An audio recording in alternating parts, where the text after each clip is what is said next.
با اندیشه شما در دور نهایی جام جهان کدام دسته غالب میبرد؟ با اندیشه من گرمانیا. با چه خاطر؟ آلمان.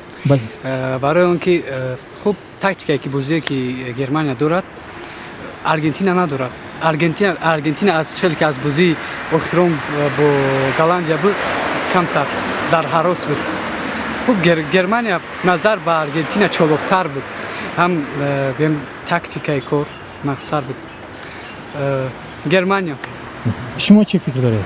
با اندیشه من آرژانتین غالب میبرد. با چه خاطر؟ برای اینکه بازیگر بهترین دارد مسی، لیونل مسی بازیگر بهترین است. از همین سبب باید برد کنه.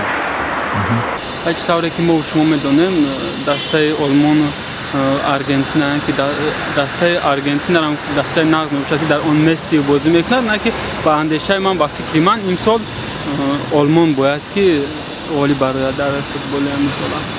شما کدامش مخلصی میکنید؟ من مخلصی هم آلمان هستم بیشتر. در نهایی جام جهان هم شروع شد و دو دسته آرژانتین و آلمان به فینال برآمدند و شما کدامش مخلصی میکنید و فکر میکنید کدامش غالب میبرد؟ با گفتی من که آرژانتین غالب میبرد، برای که بازی‌هایی که آرژانتین میکند یگان دولت یگان شهر یعنی که رنگی وای بازی کردن نمیتواند. شما به هر حال کدام دسته را مخلصی میکنید؟ آرژانتین. با فکر شما در دور نهایی جام جهان اوید با فوتبال که بین دسته های آلمان و آرژانتین برگزار میگردد کدام دسته غالب میاد؟ باید گرمانیا. با چه خاطر؟ به خاطر که در دسته نیم نهایی برزیلیا را با حساب کلان مغلوب کرد.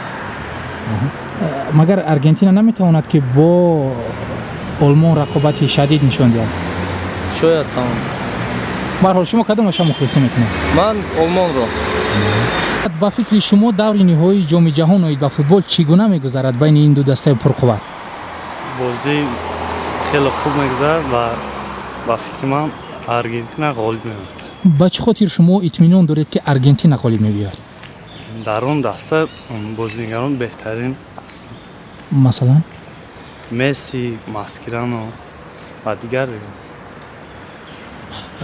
مگر آلمان بازیگران سوس دارد با مانند میولر، شوانشتایگر، کلوزه، کروس اینا؟ نه خیلی مسابقه است. گفتن نمیشه کدومش. به هر حال شما کدامش مخلصی میکنید؟ آرژانتین.